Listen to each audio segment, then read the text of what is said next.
I sat at the table, my hands folded, while laughter rippled around me.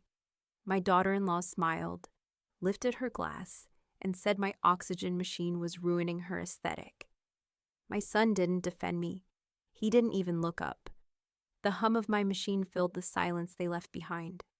I said nothing that night, but the next morning I started moving every asset out of their reach. Wait, before we go any further, I gotta ask, where are you watching from? Drop it in the comments, and don't forget to subscribe. The silver clink of cutlery echoed softly against porcelain, as the dining room buzzed with low conversation and forced laughter. Candlelight flickered across polished wood and wine glasses, catching on the smile that never quite reached Maya's eyes. Evelyn sat at the far end of the table, close enough to hear, far enough to be ignored. Her portable oxygen machine gave its usual soft hum, steady and rhythmic, like an old dog breathing in its sleep. Maya's voice sliced through the chatter. "You know, Evelyn," she said, lifting her Chardonnay and smiling at her friends like they were in on something. "Your oxygen machine is always kind of in the way." The table went still for a moment, then broke into careful laughter, tight, high, complicit. Jason didn't say a word.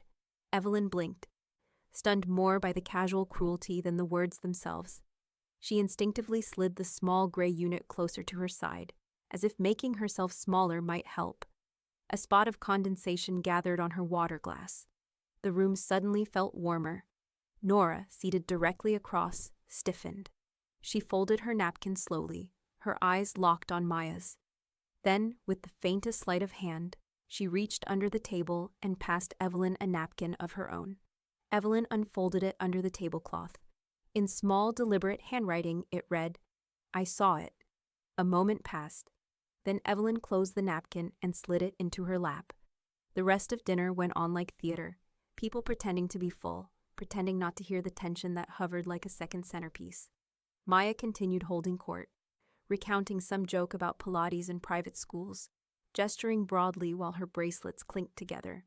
Jason checked his phone 3 times and refilled Maya's wine glass twice. Evelyn watched his hands, steady, detached. He laughed once at something Maya said, but it was empty, mechanic. When dessert was served, Evelyn excused herself early. In the guest bathroom, the light was too bright. She stood at the sink, peeled the nasal cannula away from her face, and wiped it gently with a square of tissue. She worked slowly, carefully. Her fingers trembled, not from age, but from restraint. She caught her own reflection in the mirror, eyes sharp and glassy, mouth set in a line she hadn't worn since the year her husband died. Back in the living room, coats were being retrieved. Someone told Maya, "You're so bad," and she laughed like it was the best compliment she'd ever received. Evelyn didn't look at her again. By the time she got home, it was past 10. The apartment was quiet, just the low hum of the refrigerator and the soft churn of her air machine. She flicked on the light in her study. A few minutes later, Betty knocked, her voice unfiltered through the door. "Open up, I saw her little performance." Evelyn opened the door and let her in. "She showed you who she is tonight," Betty snapped, already dropping her purse on the table. And Jason, standing there like a damn statue. I wanted to throw my napkin in his face. "She made a choice," Evelyn said quietly. "So did he." Betty ran her hand through her curls and exhaled through her teeth. "You going to let it slide?" Evelyn didn't answer. Instead, she crossed the room and opened a drawer in the cherrywood cabinet. She pulled out a blue folder, thick, rubber-banded. The label, handwritten in her neatest script: records, household gifts, receipts, photos, transfer notes, wedding presents, renovation costs. Dated entries in her handwriting, long before her lungs betrayed her. She laid the folder flat on the table, ran her fingers over the cover, and opened to the first page. A whisper of a smile tugged at her lips, cold, knowing. She'd let Maya show her teeth. Now it was her turn. The next morning broke gray and tight-lipped, the kind of overcast that didn't weep rain, just hovered, mute and withholding. Evelyn dressed with precision, slacks pressed the night before, a cream blouse buttoned to the collar, and a soft charcoal cardigan that made her look intentionally unassuming. Her oxygen tank was polished and clipped neatly into the canvas carrier with silent familiarity. She took the bus downtown. People gave her space, eyes darting politely away from the tubing curled under her nose. Evelyn didn't mind. She wasn't looking for kindness. She was looking for paper. Inside the cool, fluorescent hush of the bank, she walked straight to the counter with the slow, deliberate authority of someone who had once signed the mortgage, the refinancing, the line of credit, and knew exactly which kind of paper trail people underestimated. "I'd like a printed statement for the last 4 months," she told the young man behind the glass. "And a list of all automated withdrawals, categorized. Please flag any labeled household expenses or improvements." The teller blinked, fingers poised over his keyboard. "Do you have your account number?" "I have the account," she replied, sliding over a laminated ID and a worn checkbook. "I also have power of attorney, Evelyn Whitaker, joint account holder with Jason Whitaker." The boy glanced at the documents, nodded, and began typing. 15 minutes later, Evelyn was seated at a side desk near the lobby's free coffee cart, her oxygen machine humming at her feet. She slid on her readers and flipped through the fresh printouts with the quiet ruthlessness of a woman auditing betrayal.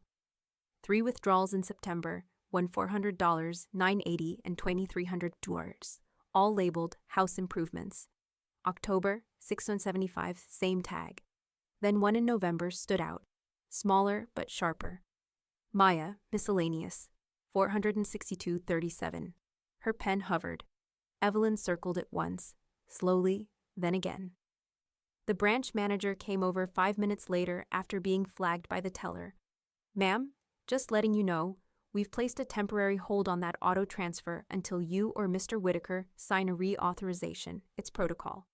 "I won't be reauthorizing," Evelyn said evenly, "but I'll need copies of everything I've reviewed today. 3 sets. Can you print them double-sided?" "Yes, ma'am." She waited. When she stepped back out into the cold, the folder in her tote had thickened. Heavier, like a ledger pressed against her ribs. Back at her apartment, Betty was already at the kitchen island with her readers perched on her nose and a Sharpie in one hand.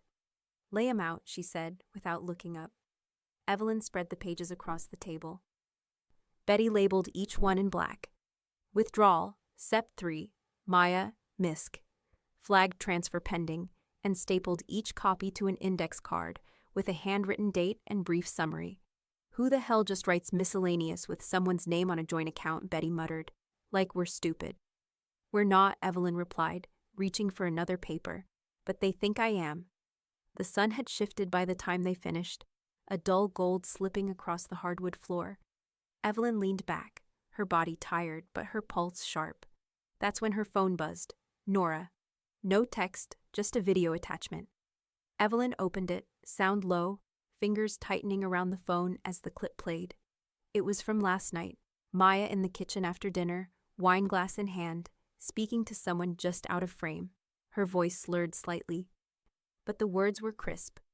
"It's about time she stops cluttering our aesthetic." She said "our" like she owned it. The house, the style, the husband. Evelyn replayed it once more, then a third time. Not for the words, but for the timestamp in the corner. 9:47 p.m., Oct. Keten 8. Nora's phone, 4K, 24 FPS.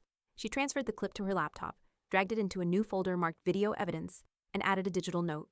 Source, Nora, timestamp, 10/8, 9:47 p.m. Format, MP4, 00, out. 12. Device, iPhone 15. She stared at the screen for a long moment, then added a second line. Content, Maya, quote, "Cluttering our aesthetic." Her cursor hovered. Then she closed the file, leaned back, and tapped her nails once against the tabletop. Click, click, click. They were no longer hiding it. Not the money, not the contempt. Which meant she no longer had to pretend to miss it. And they had no idea what she'd already seen. The insurance rep put her on hold with a bright Midwestern cheerfulness that grated against the hollow in Evelyn's chest. She stood by the window while the music looped, something soulless with flutes, and watched the dog across the street tug its owner into a pile of wet leaves. Her hand rested lightly on her oxygen tank. Calm. Measured. No one on the line could hear her pulse. A soft click broke the music. "Thanks for holding, Mrs. Whitaker. So I do see a recent policy update processed on September 12th. Would you like a certified copy mailed, or do you prefer digital?" "Both," Evelyn said. "Please." Another polite click of the keyboard. You'll see that in your inbox within a few minutes. Just to confirm, this is for the homeowner's policy, correct? Yes, Evelyn replied, then paused. Specifically the property coverage on interior assets. The rep hesitated, just long enough for Evelyn to hear it. Yes, ma'am. The change updated the primary insured for select items to Jason Whitaker, effective immediately. The form's notarized. There's also a scanned authorization. Appears to be your signature. Evelyn didn't speak. Is there an issue? The rep asked. Voice softer now, professional empathy kicking in. No, Evelyn replied finally. There's going to be. She hung up before the cheer could return. Back at the kitchen table, she opened the PDF. The file bloomed across her screen. Cool gray headers, clean serif font, and her name, Evelyn M. Whitaker, next to a digital scrawl that was supposed to be her signature. But she hadn't signed it. Not in September, not ever. She stared at it for several long seconds, her eyes scanning the strokes. The loop of the E was crooked. The cross on the T in Whitaker was high, not low like she always did. There was a tiny break between the K and the E. She would never have left that.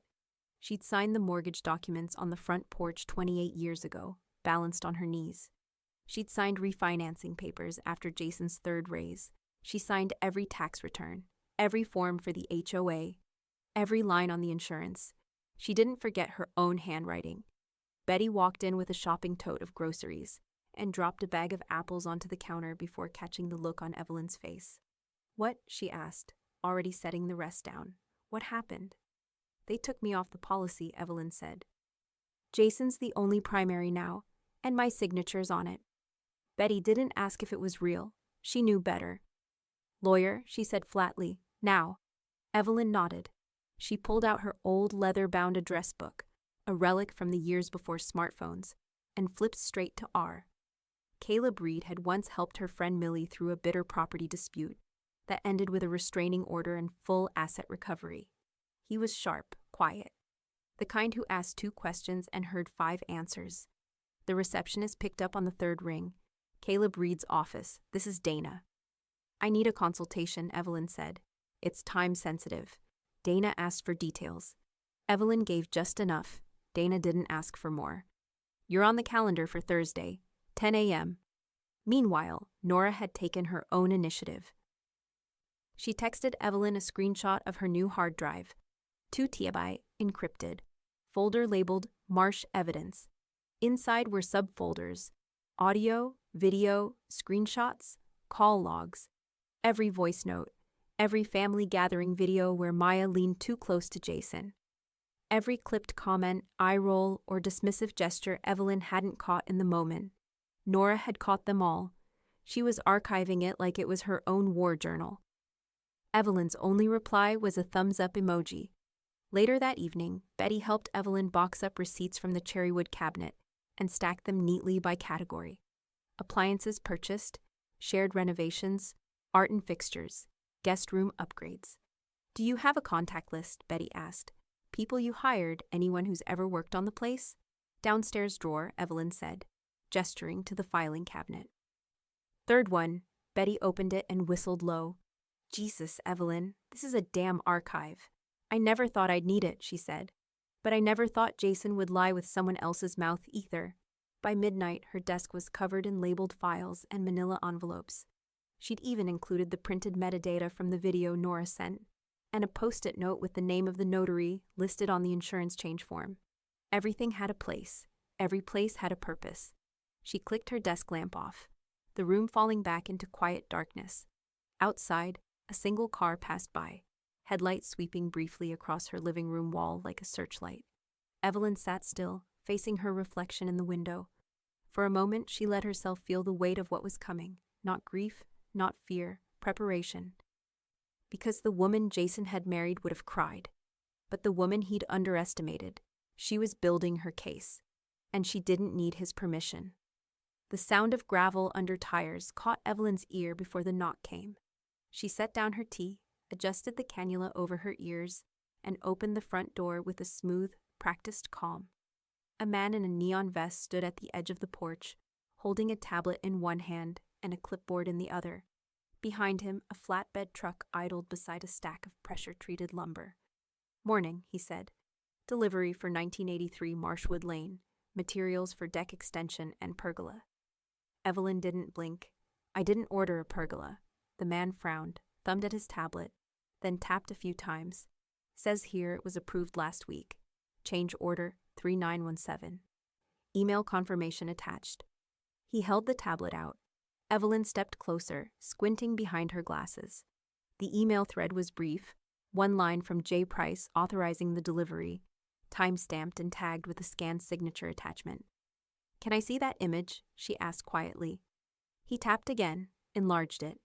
There it was, her name in cursive, smooth and swept, Evelyn M. Whitaker, but with the same subtle tells as before. The loop on the E leaned too far left. The M was rounder, clumsier. And again, the break between the K and E betrayed an unfamiliar hand. Evelyn studied it like a jeweler inspecting a knockoff. Then she smiled.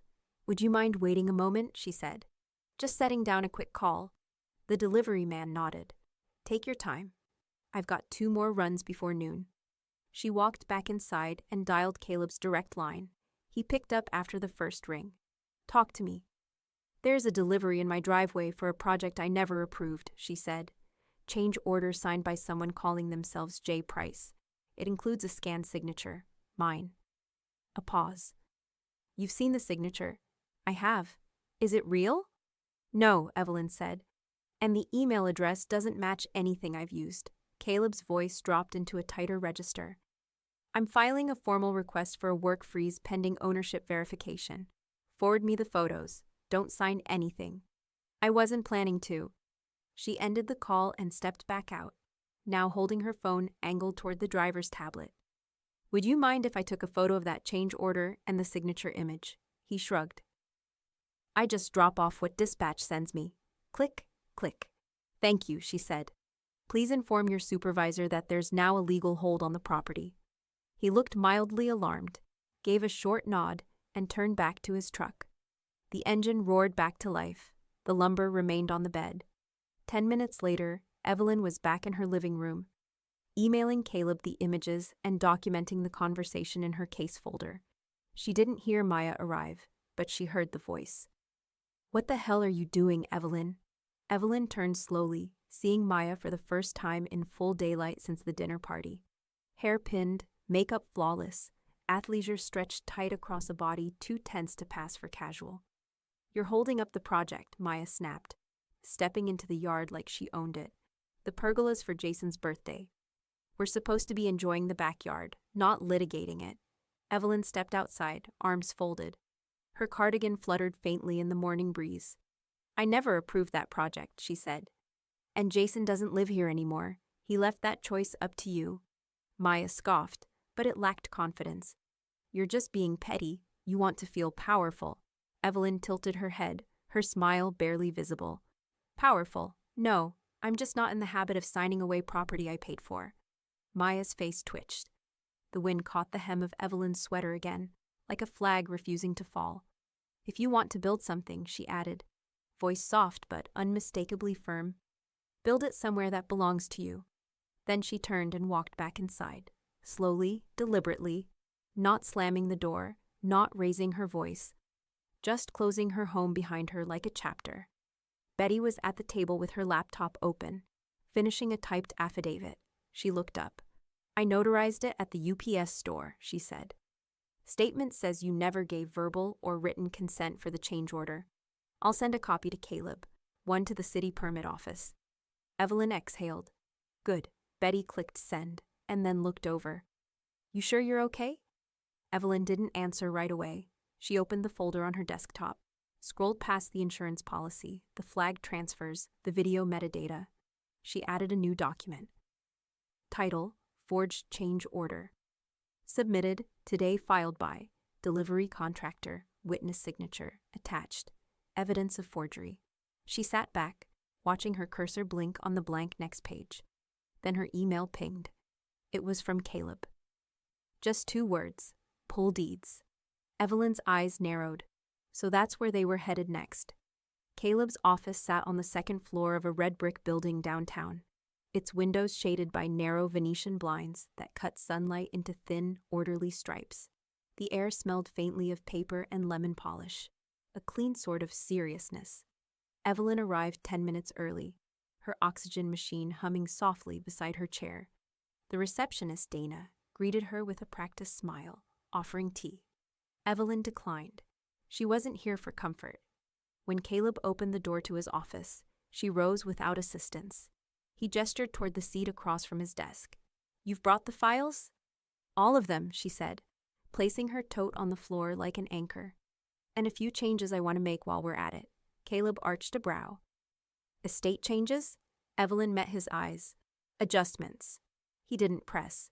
Instead, he opened a legal pad and clicked his pen. "Tell me what's shifting." Evelyn folded her hands over the tabletop. Her nails were perfectly trimmed, steady. "Remove Maya Price from all beneficiary designations tied to my personal assets. That includes any joint titles, insurable items, and residual property." Caleb paused mid-note. "And Jason?" Her mouth curved slightly. "He's been covered by his own choices." She leaned forward, lowering her voice a notch. "I want Nora and the Neighborhood Elder Fund as contingent beneficiaries. Nora gets the discretionary assets. The rest funds the seniors' center. It's time the resources went to people who actually show up." Caleb nodded, jotting notes quickly. "And the house?" "That stays in a spendthrift trust," Evelyn said, eyes narrowing slightly as though visualizing it.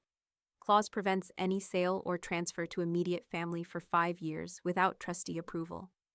Caleb looked up. "That's airtight. You'll need a trustee with backbone." "Betty," Evelyn said immediately. "There's no one else I'd trust with my roof or my ghosts." A small smile flickered across Caleb's face. "She'll like that." He typed for several minutes while Evelyn sat perfectly still, the rhythm of the oxygen machine filling the pauses between keystrokes. Legal phrases scrolled across the monitor. Living trust, beneficiary revision, spendthrift clause, revocation of prior directives. When he finished, he turned the monitor slightly toward her. "Read it through before I print." Evelyn adjusted her glasses and read, line by line. The cold precision of the document pleased her. Every sentence was a wall, every clause a lock. The part that made her pause was the distribution statement. Interim guardian for discretionary disbursements, Nora Whitaker, until age 25. She nodded once. "She'll handle it responsibly." Caleb hit print, the soft whir of the laser printer punctuating the silence. When the papers slid out, he stapled them neatly and placed them before her with a black pen. "Sign here and here." Evelyn steadied her hand and wrote her name with deliberate care, loop precise, cross of the T, low and true. Her real signature, not the counterfeit the others had used. Betty entered just as the final page came through the printer, carrying her own thermos of coffee. "You ready for me?" Caleb nodded. "As witness and affiant." Betty pulled a chair close, signed, and sealed her statement with a faint smirk. "Consider it official. Evelyn's intentions are in ink." Evelyn exhaled through her nose, slow and measured. "Thank you both." Caleb pressed his seal into the notary section, the heavy stamp clicking into the paper with finality. "I'll have this recorded with probate and place certified copies in your safe deposit box. You'll receive digital duplicates tonight." He hesitated, studying her face. "This isn't just about protection anymore, is it?" Evelyn gathered her papers. "No, it's about alignment." Her tone softened but carried weight. "I'm aligning my estate with people who respect me." Caleb smiled faintly, a trace of admiration behind his professionalism. "That's a sound motive." She stood, tucking the documents into her folder. "Sound motives keep the wolves guessing." When they stepped outside, Betty linked her arm gently through Evelyn's, helping her navigate the stairs. The late afternoon light fell in long amber stripes across the sidewalk, catching on the thin sheen of metal from Evelyn's oxygen tank. Betty asked quietly, "You feel lighter?" Evelyn's lips parted in the hint of a smile. "Not lighter, just sharper."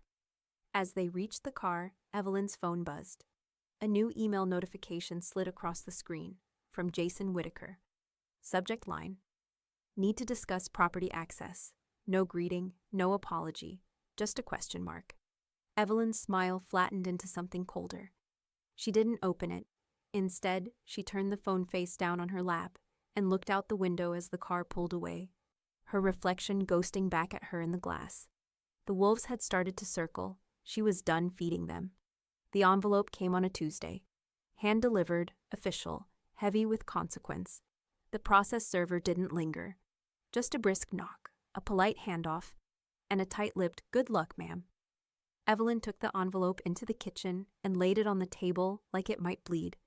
The seal read, Superior Court of County, Petition for Review of Estate Adjustments. Filed by Maya Price. Allegation: Respondent's recent legal actions may be the result of diminished capacity and undue influence by outside parties. Betty read it over her shoulder and let out a laugh so dry it scraped. So now you're confused, huh? That's their move? Evelyn didn't answer. She was already dialing Caleb. 3 hours later, she was at his office again, papers tucked neatly in her tote, eyes clear behind rimless glasses. Caleb didn't waste time. I'm filing a motion to quash the petition on grounds of frivolous litigation, he said. But it won't hurt to prove a few things in black and white. Evelyn nodded. Schedule the competency evaluation. I'll take it. He blinked. You're that confident? I've remembered every dollar I've ever spent in that house, she said. And I kept the paper to prove it. She reached into her bag and pulled out a zippered accordion file. Receipts, canceled checks, deposit slips in neat chronological order, each labeled with her own shorthand. Some faded, some fresh, but all legible. Caleb's brows lifted as he flipped through the tabs. Jesus, Evelyn, this is immaculate. I used to think good record-keeping was boring, she said. Turns out it's an alibi. Nora's video went live the next morning. No music, no editing flourishes. Just a steady voice over screenshots of documents. Evelyn's signature from 15 years ago on the original deed. Timestamps from the notarized will and trust. Photos of handwritten budgets Evelyn had pinned on the fridge every month for years. Side-by-sides of the forged signature versus the real one. The video didn't name Maya, didn't mention Jason. It simply ended with, This is my grandmother. She's not confused. She's been clear for a long time. We're just finally listening. By noon, the comments were pouring in.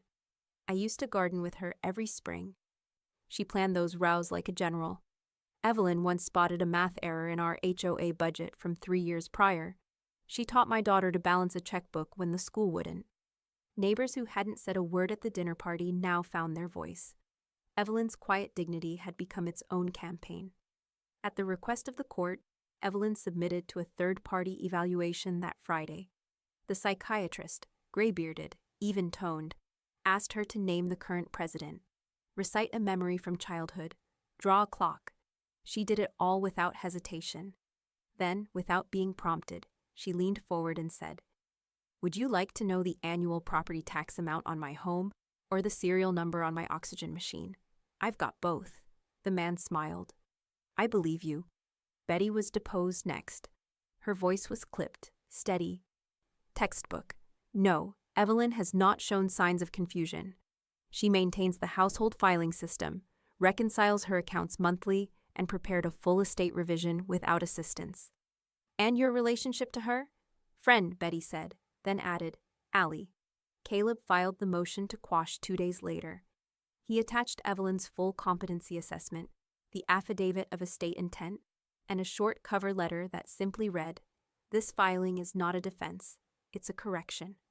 By the following weekend, a neighbor Evelyn barely knew, Mrs. Aldridge from 3 doors down, left a note in her mailbox.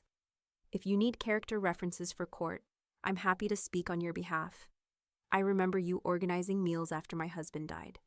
I haven't forgotten. Evelyn folded the note in half and slid it into her evidence folder, right behind the trust documents and the flagged insurance change. They'd tried to paint her as fragile, but a fragile woman wouldn't have a 3-ring binder of every tax deduction since 1994. On Sunday evening, as dusk pressed in and wind curled through the dying leaves outside, Evelyn sat by the window, her laptop open. Betty was on the couch, flipping through emails. They'll realize soon this isn't about property, Evelyn said. Betty looked up. What is it about then? Evelyn closed the laptop slowly. Entitlement. Theft dressed up like inheritance. She leaned back, eyes catching her reflection in the glass. And then her phone buzzed. A new name, a new message. From Maya Price. Subject: You're making a mistake. Attachment: JPEG. Photo of Jason in the house. The image was recent. His shoes by the door, a suitcase in the hall. He was moving back in, or pretending to. Evelyn stared at the image, unmoving. The house she built was being used as a chessboard. Too bad they didn't realize. She had just flipped the board. The first crack came Wednesday morning. Jason stood in front of the unfinished deck, phone pressed to his ear, pacing like a man trapped in a maze he'd designed himself. Two workers lingered beside the lumber pile, arms crossed, boots grinding gravel. A third pulled his truck into reverse and drove away without a word. The bank had called at 8:03 a.m. sharp. Due to an internal dispute over ownership and authorization, your joint account has been placed on administrative hold. No new withdrawals permitted. Scheduled transfers suspended. Jason demanded a manager. Got voicemail. He called Maya next. She didn't answer the first 2 times. When she finally did, her voice was brittle and high. What do you mean it's frozen? They flagged everything, the deck payments, even the chase card draft. Well, unfreeze it, she snapped. This is sabotage. Jason didn't reply, because he already knew. The woman they had tried to erase wasn't confused. She was cleaning house. By noon, Maya had taken her fury online. She posted a photo of the half-finished backyard, with a caption in thick passive-aggressive gloss. Apparently, we're not allowed to build anything without someone's permission, even if we live here. Spite is such an ugly trait. The comments were polite at first. Then someone posted the video Nora had made. Another linked to Evelyn's recent notarized filings. A third mentioned the forged change order and the hold. Maya deleted her post within an hour, but the screenshots lived on. Inside Evelyn's home, the silence was curated. The only sound was the soft scratch of her pen as she filled out the formal complaint form to the Office of Financial Institutions, box after box marked with patient care. The complaint outlined coercive financial behavior, unauthorized withdrawals, suspected signature forgery, and persistent efforts to isolate joint assets under duress. She printed 3 copies, signed each one. She knew what they'd say, that it was petty, that it was emotional. But to Evelyn, it was just arithmetic, a balance sheet, an equation built on time, trust, and theft. Betty returned that afternoon with a clipboard and 37 signatures. Neighbors, former contractors, even the mail carrier, all attesting to one thing. Evelyn had always handled the finances. She paid us directly. She balanced everything herself. She once spotted a double bill for our lawn work and corrected it before we noticed. She taught our granddaughter how to spot phishing scams. Betty slid the packet across the kitchen table. If we're going public, let's go all the way. Evelyn looked down at the signatures, then up at her friend. We're not going public, she said. Not yet. She opened a manila folder labeled Asset Disputes, Marshwood, and slid the testimony inside. Let them talk, Evelyn said. I'm documenting. Caleb took it further. He filed for protective oversight through the court, requesting a forensic audit of all accounts tied to the Marshwood property, backdated 12 months. He included attached affidavits, signatures from local witnesses, flagged policy changes, and screenshots of the bank notifications. He didn't mince words in the filing. This appears to be a sustained effort to isolate a senior from her assets via coercion and misrepresentation. Protective measures are warranted and overdue. He called Evelyn just before dinner. It's filed, he said. Next step is court-ordered discovery.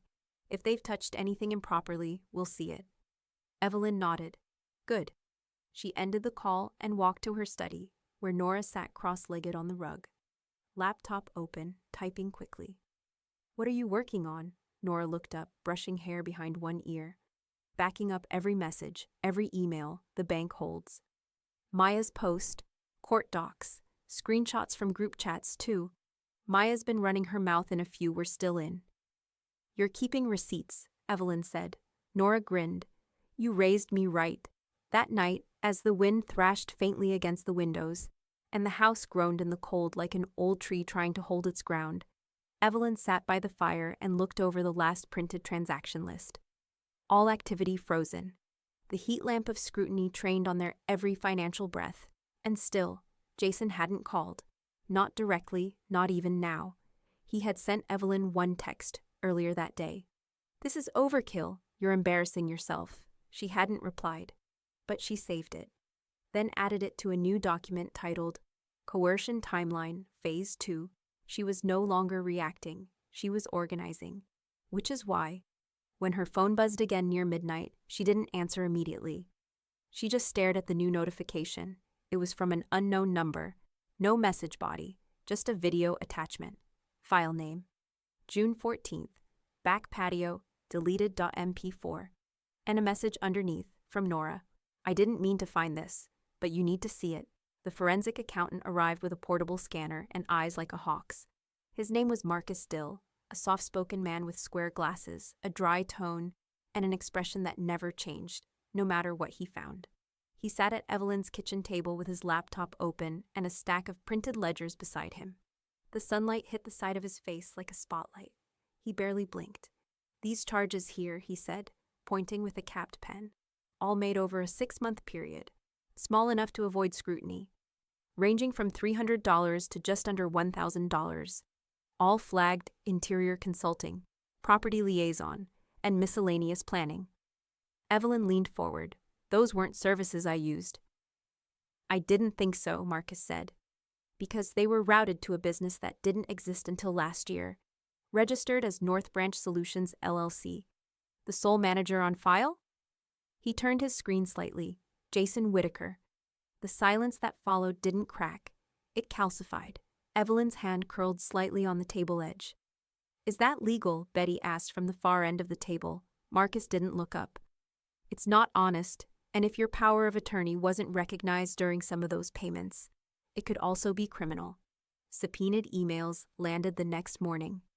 Caleb emailed Evelyn the PDF with a subject line that read, "See page 3. Evelyn clicked. The chain began with a contractor, an interior designer from Asheville, emailing Maya about paint samples and tile selection. Maya's reply was short and brutal. "Just bill it to Mom's account.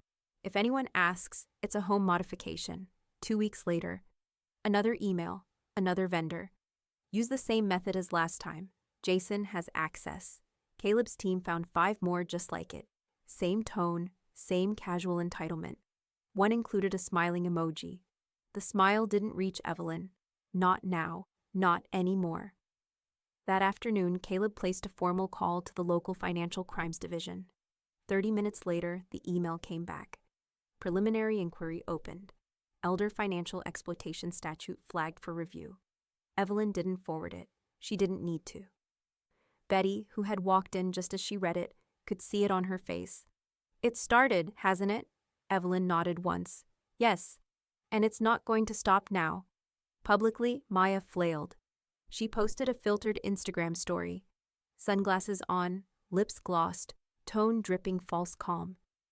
"There's a lot of rumors, and people love drama. But I've never done anything wrong, and anyone who knows me knows that.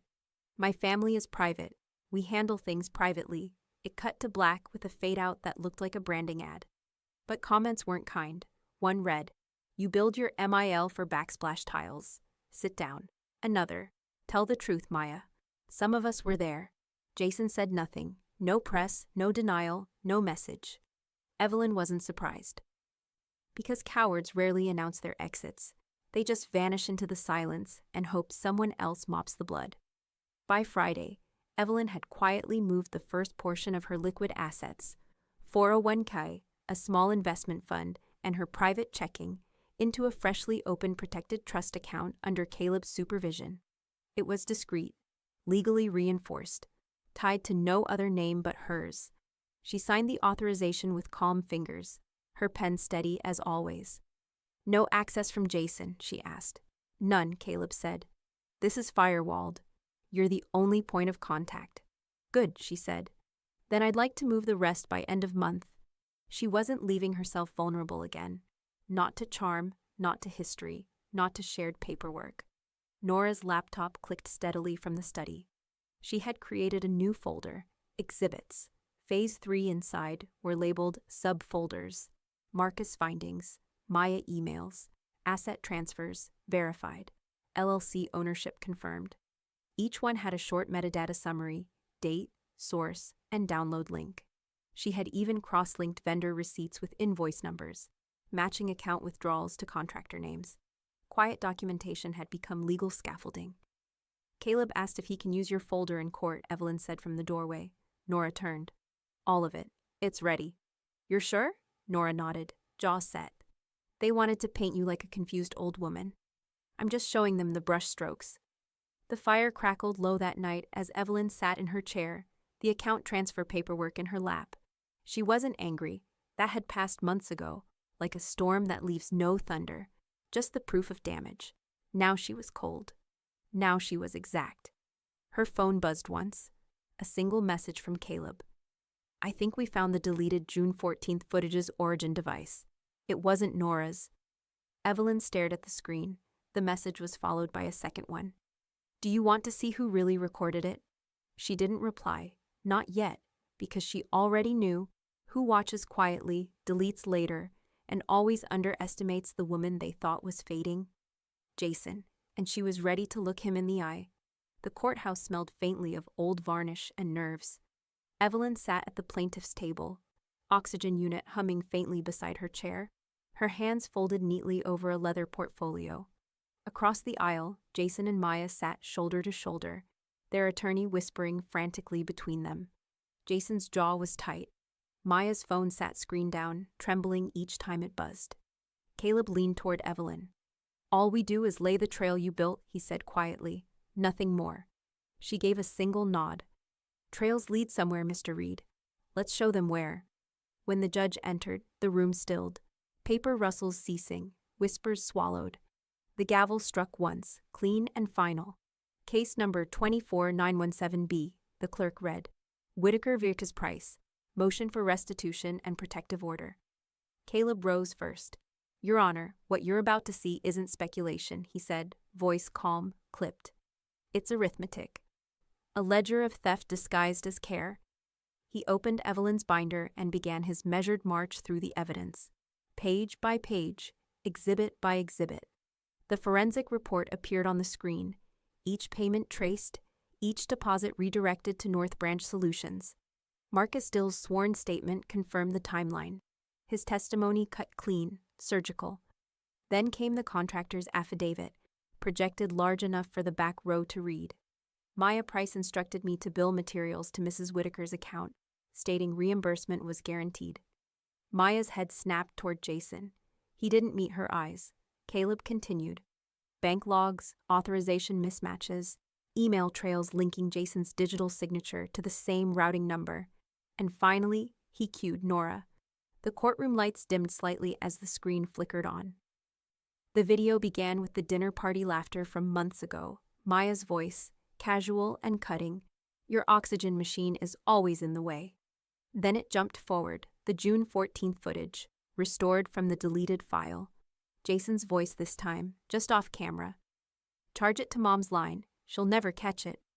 The silence afterward was different, thicker, almost reverent. Even the bailiff looked down. Caleb let the footage end without commentary. Then he said simply, Your Honor, Mrs. Whitaker caught it. The judge removed her glasses, setting them on the bench. Her gaze moved from Jason to Maya, then back to Evelyn, who sat perfectly still. This court finds clear evidence of financial misappropriation, the judge said. All contested assets will be frozen pending restitution. Immediate reimbursement of $48,020 is ordered to Mrs. Baku Whitaker's protected trust. Further, Jason Whitaker and Maya Price are barred from accessing any of her accounts or property. A full forensic audit will proceed under court supervision. Maya inhaled sharply, as if the air itself had turned against her. Jason's attorney reached for his briefcase but found nothing to say. Caleb exhaled for the first time that morning. Evelyn did not smile. She only straightened the edges of her documents and whispered, alignment complete. Outside, the courthouse steps were alive with murmurs. reporters, neighbors, even the bank representative who had once brushed off her complaint. A local journalist called out, "Mrs. Whitaker, how does it feel to win?" Evelyn paused on the top step, sunlight glancing off her glasses. "It's not a win," she said evenly. "It's a correction." Cameras clicked. The quote would make the evening news, printed beneath headlines about the Marshwood case, already being praised as a model for elder financial protection and digital documentation. Nora stood nearby, the courthouse doors gleaming behind her, recording quietly. Not for the internet this time, but for the archive. The final entry in the folder named Exhibits, Phase 3. Betty joined them at the base of the stairs, eyes damp, voice low. "You did it, Evelyn." Evelyn's reply was almost a whisper. "Not yet. There's still one thing left to see." She reached into her bag, drew out a flash drive, and handed it to Caleb. June 14th still had 3 minutes missing from the recovered file, she said. "Find out what's in the gap." Caleb frowned. "You think there's more?" Evelyn's gaze drifted toward the courthouse doors, where Jason had just disappeared. Shoulders hunched, phone pressed to his ear. "I know there is," she said. And for the first time since this began, her smile was not cold. It was anticipatory. The paperwork came in a different envelope this time, slicker, bulkier, filed by a firm Evelyn didn't recognize. She didn't even flinch when Caleb called. "Maya's filed a countersuit," he said, claiming emotional coercion. "She wants the trust voided." Evelyn stared out the window, watching leaves shiver in the gutter. "Of course she does. She's framing it as undue influence," Caleb continued. "Says you manipulated her husband to exclude her. That your changes to the trust were made in a moment of spite." Evelyn exhaled through her nose. "They're still mistaking silence for weakness." "Let them," Caleb said. "We've got teeth." Back in his office, Caleb spread out the defense like a war map.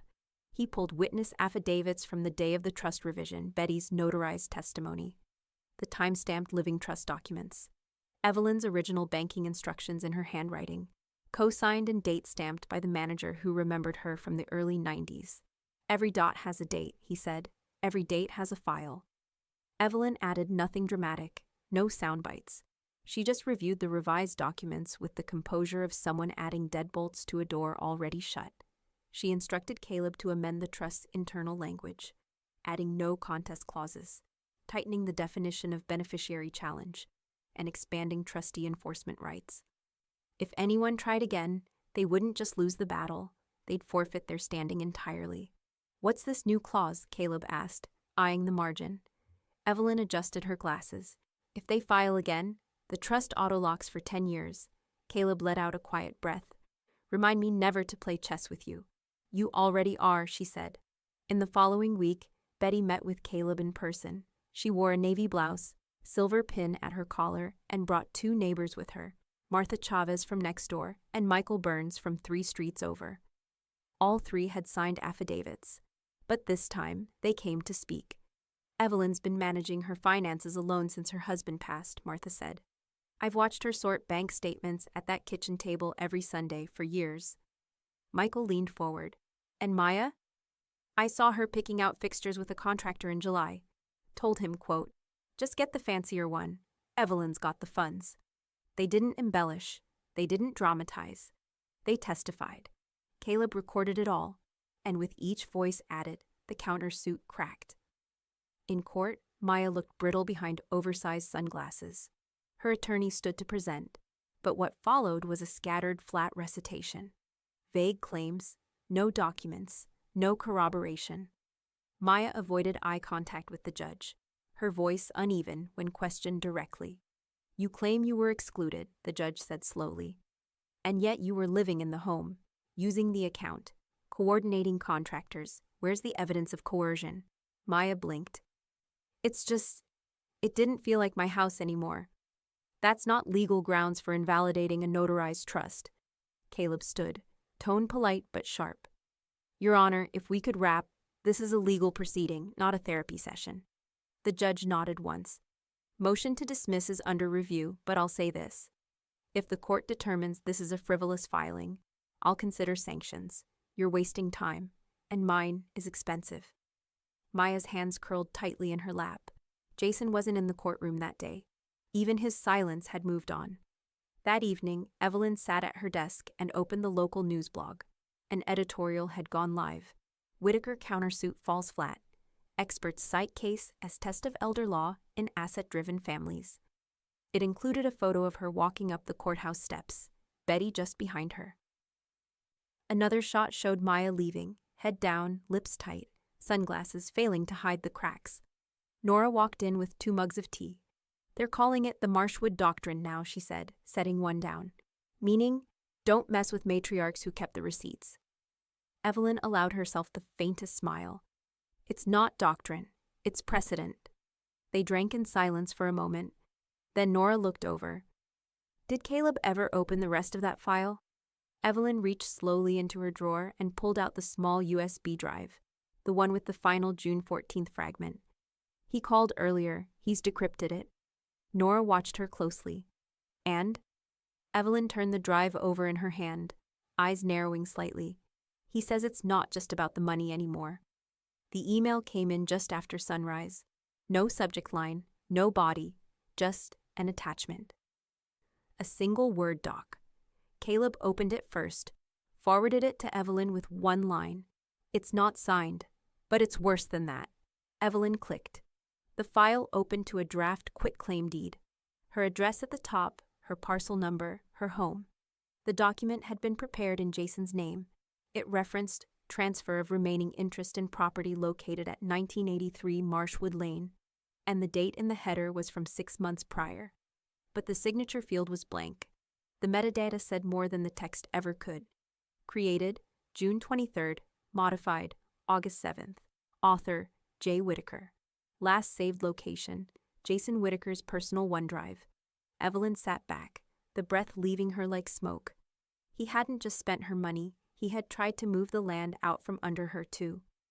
Caleb brought it to court that Friday. The binder he laid down had grown fat with receipts, affidavits, and audit results. But this file, he handled like a detonator.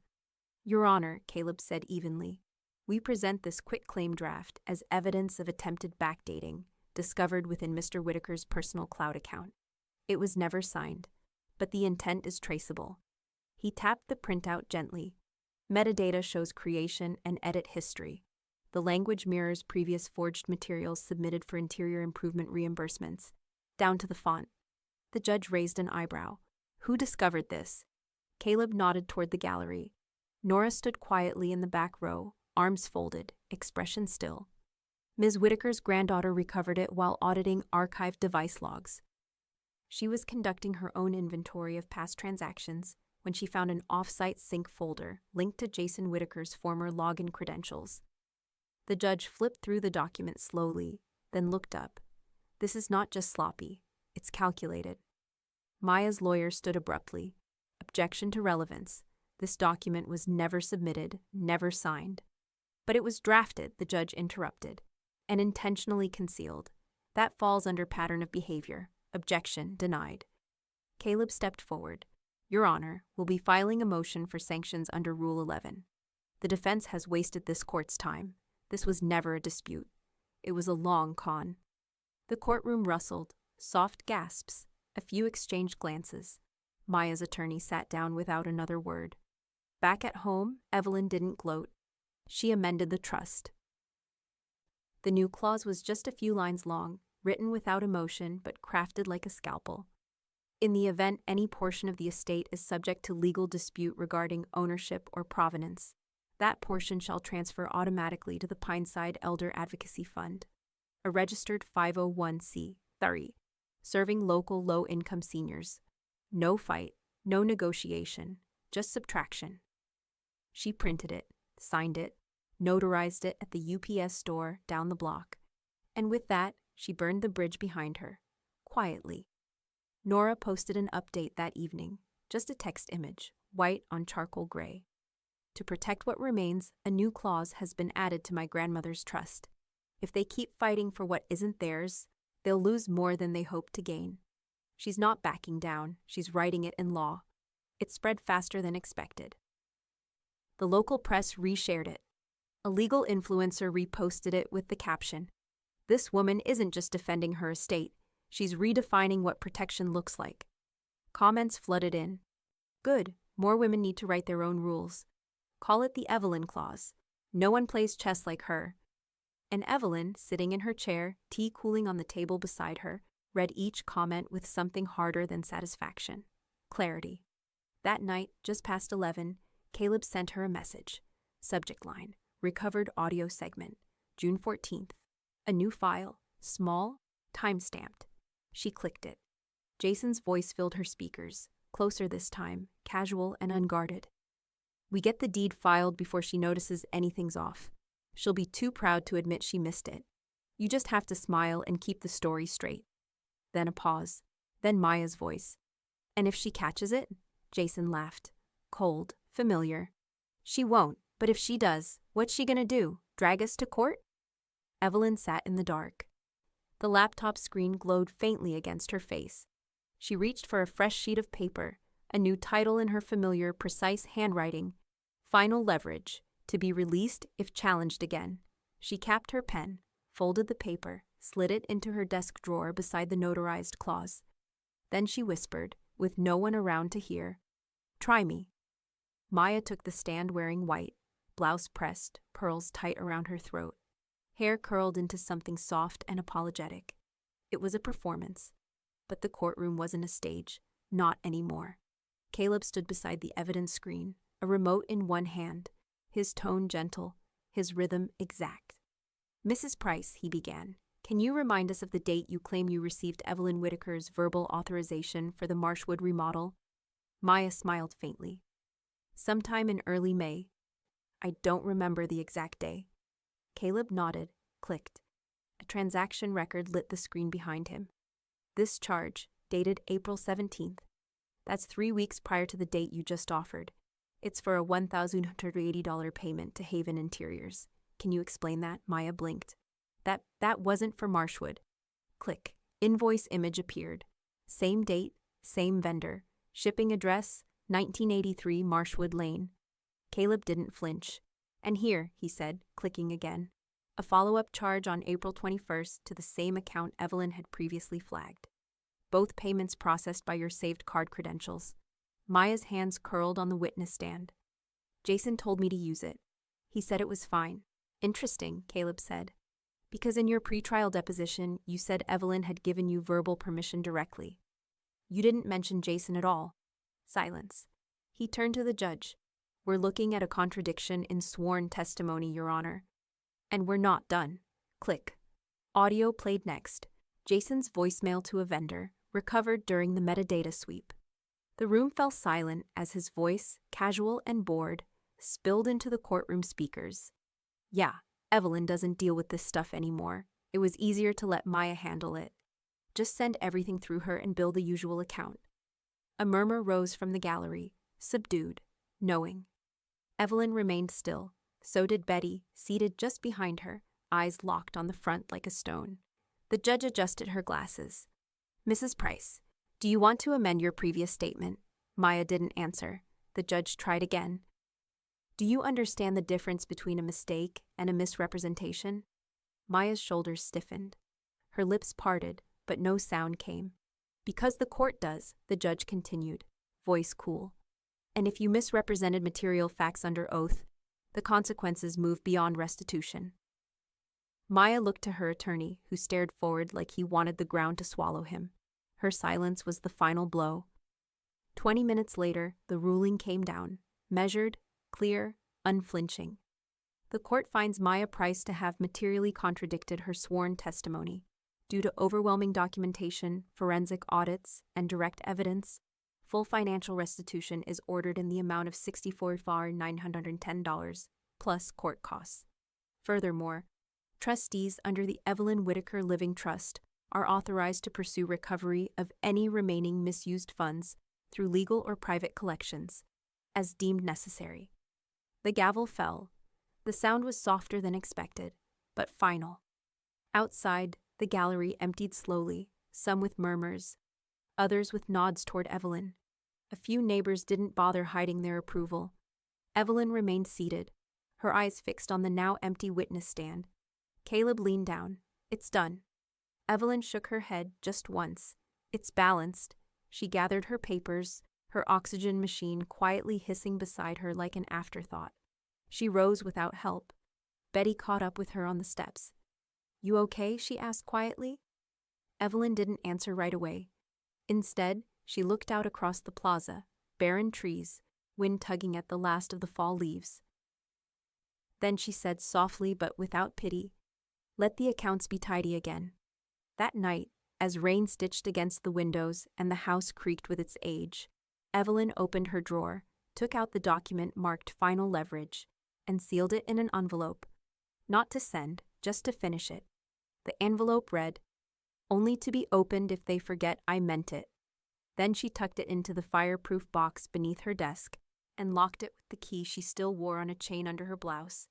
She turned off the lamp, and for the first time in a long while, Evelyn Whitaker slept. No names left to prove, no rights left to defend. Only peace. Only the kind that comes after the final number balances. And the story turns. The letter arrived on cream stationery, creased once, edges softened by hesitation. The handwriting was unmistakable. Jason. Evelyn sat at the kitchen table, her oxygen machine whispering beside her, the late winter light sliding across the wood. She unfolded the letter with the same care she once used on his grade school report cards. "Mom, I was wrong. I got swept up in things I thought I could control. Maya pushed, and I let her. I should have protected you. I know I don't deserve anything, but if there's a way back, I'm asking for it. For you to remember I'm still your son." The script wavered halfway through the page, the ink darker where he must have pressed harder. At the bottom, a postscript. "You were right about everything." Evelyn read it twice, once as a mother, once as the woman he'd underestimated. She set it down, smoothed the fold, then slid it beneath the corner of the teapot as if to hold it there, contained. At Caleb's office, the afternoon light filtered through blinds, striping the paperwork in clean bands of shadow. He looked up from the draft revision.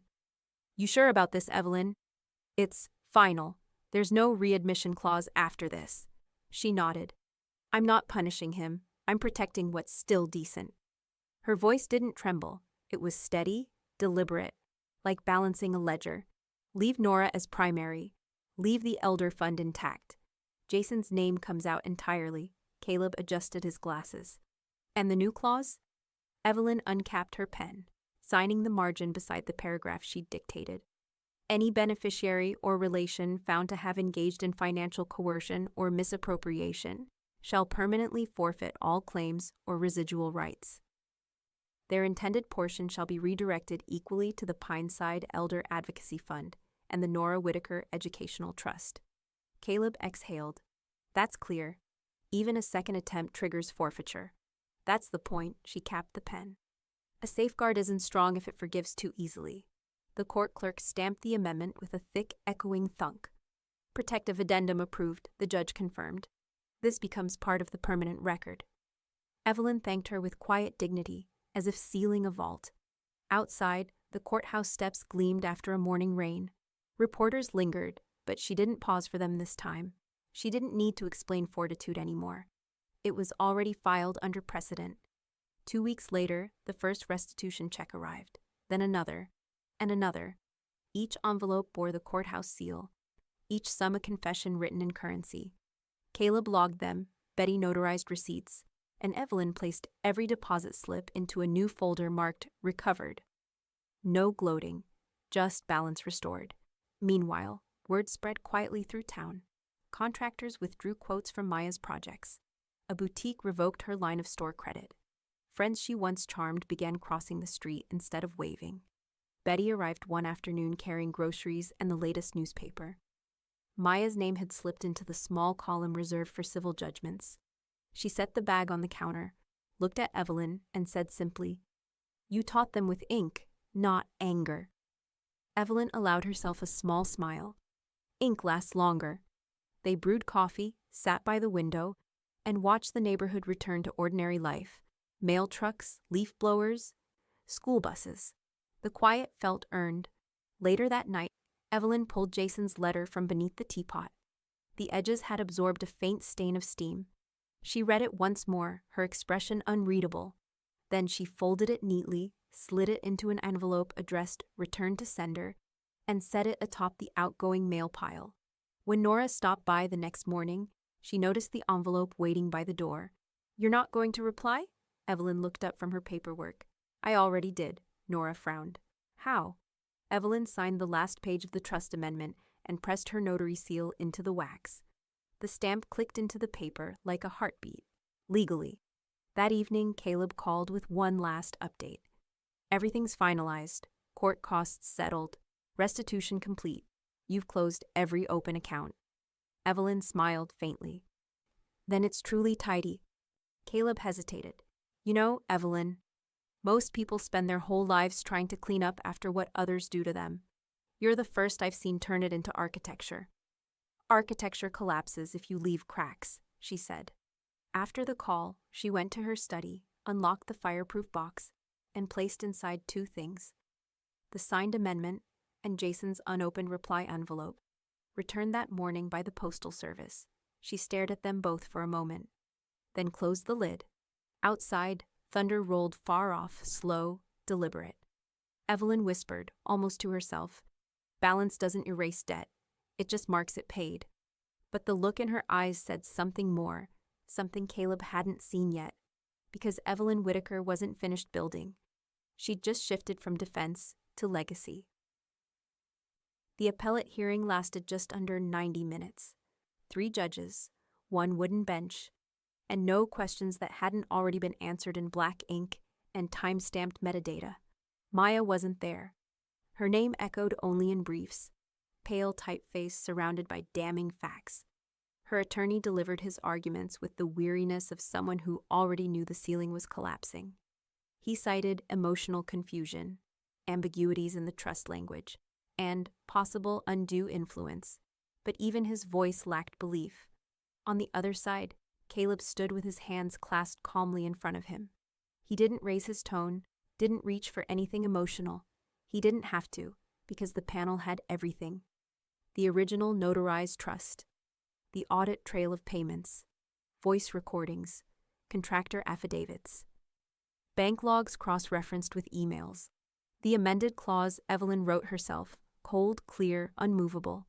One judge asked about it, peering over her glasses. "This protective clause, the forfeiture for exploitation, it's airtight." "Yes, Your Honor," Caleb said. "It was designed that way." The room went quiet. The appeal was over in less time than the trial itself. The ruling arrived 4 days later. The court finds no basis to reverse or modify the prior decision. The Whitaker Trust remains legally sound. The protective clauses are enforceable, and in this context, appropriate. The judgment stands. Additional court costs assessed to appellant. No footnotes, no ambiguity, just law. Caleb called Evelyn that evening. "Final words in," he said. "They upheld everything." "I expected as much," Evelyn said, folding her dish towel along its seam. "But I didn't expect them to cite it," Caleb added. "Your amendment, the forfeiture clause, they called it a model of contemporary protective estate planning. Your precedent now, Evelyn, a real one." She said nothing for a moment, then it wasn't just survival. "No," Caleb said quietly, "it was design." The story hit local news again. Whitaker appeal denied. Trust's elder protections, now judicial reference point. A photo ran alongside the piece. Evelyn walking beside Nora outside the courthouse, sunlight catching on her oxygen tank, and a thin white envelope clutched in her hand. Maya's name appeared at the bottom, this time next to an additional line: "Court orders repayment of appeal costs. Judgment final." Vendors turned her away quietly. Invitations slowed. One acquaintance unfollowed her publicly and said nothing more. Some debts are paid in dollars, others in silence. 2 weeks later, Evelyn sat at her desk, the last of the restitution checks logged and filed. She opened a separate account. Then she drafted a letter. To the Pineside Foundation, enclosed, is a community grant to fund the creation of an elder financial education initiative. Funds are to be used exclusively for workshops, printed materials, and secure digital access support for residents over 60. She signed it. Under the line, she added a handwritten note. No one should have to build a fortress just to feel safe in their own home. Caleb arranged the transfer, and Evelyn didn't tell anyone, not even Betty. But Nora noticed the wire summary a week later while cross-checking Evelyn's records for redundancies. "You gave away $10,000, she said, holding the printout like it might burn. Evelyn looked up from her garden gloves. "It wasn't mine," she said. "Not really, it came from theft. It should go to prevention." That spring, the community center posted a new flyer. "Protect what you've earned. Elder Financial Defense 101, sponsored by the Evelyn Whitaker Initiative." Evelyn didn't attend the first one. Nora taught it. In the quiet that followed, Evelyn returned to her garden, knees in the soil, breath slow, hands stained with life. The hydrangeas were early this year. The mint had overtaken its pot again. She didn't mind. Some things grew wild. Others needed walls. She stood, wiped her hands, and walked inside. The house was quiet, still, solid. She made tea, sat by the window, and opened the final file. It was titled Marshwood Closure. Inside were just two things: a copy of the final appellate ruling, a sticky note from Nora that said simply, "You did it. I saw every move." Evelyn closed the folder, set it on the shelf beside the others, and whispered to no one in particular, "Now I can build something else." The invitation arrived embossed. From the State Elder Law Consortium, 3 paragraphs of formal praise, and a line at the bottom that read, "We would be honored if you would speak on your estate model's legacy." Evelyn didn't smile, not right away. She set the card beside her tea and continued clipping the day's news. An article about the workshops, a quote from Nora, a bank executive citing the Whitaker Clause during a panel on fiduciary responsibility. When she finally answered, she kept her reply short. "I accept." By June, her language, the trust clause, the forfeiture model, the structural protections, had been shared across half the regional banks and 2 legal journals. Courtrooms in 3 counties were adopting it as reference. Evelyn's trust was no longer just a document. It was a firewall, a shield reshaped into blueprint. Restitution funds helped expand the workshop reach. The Pineside Foundation added 2 new instructors. Evelyn requested the third be Nora. Nora's college trust deepened by quiet deposits, untouched by Evelyn's hands, but traceable to funds Jason and Maya had once redirected. Now, every dollar had been rerouted, reclaimed with surgical precision. Maya faded, the way people do when their spotlight becomes a warning. A local furniture shop closed her account. The neighborhood book club disinvited her quietly. Even her Pilates instructor stopped responding to texts. Jason stayed distant. He sent no more letters, made no more requests. There was talk he'd started work for a real estate firm in Asheville. Low profile, small office, no executive title. Someone had seen him shelving open house signs at dusk, jaw tight, face thinner than before. Evelyn never asked. She already knew. She hadn't destroyed him. She'd removed herself from his future. That was enough. Summer arrived like an exhale. On a Saturday evening, neighbors gathered in Evelyn's backyard. Folding tables dressed in white cloths. String lights hung across the fence. The grass was freshly cut. Hydrangeas framed the edge of the garden in slow, patient bloom. Evelyn's oxygen machine sat neatly beside her chair, steady, quiet, ignored, unremarked. Her seat wasn't just filled. It was centered. Betty raised a glass during dessert. Cherry pie, warm, simple, intentional. "You didn't yell," she said. "You executed." Soft laughter rippled through the group. Nora leaned forward, resting her elbow on the table's edge. "You moved every dollar out of their path and into other hands." Evelyn looked around, at the neighbors who had testified, the friend who had notarized, the granddaughter who had archived, the hands that had stayed. She reached for her tea, her fingers steady. "It was never about revenge," she said. "It was about redistribution." "Poetic redistribution," Caleb added dryly from the end of the table, sipping wine. More laughter, then stillness. A moment that held, and Evelyn let it settle. The hum of cicadas pressed low into the dusk. Lights flickered beneath the awning. A breeze moved through the leaves, pulling nothing with it, She looked out at the garden, at the people who had helped her survive quietly, then win publicly. Then she said it, not loudly, not bitterly, but with the same crispness she had once reserved for bank ledgers and trust amendments. My daughter-in-law said my oxygen machine was always in the way. My son stayed silent, so I stayed silent too. And that night, I moved every asset out of their way.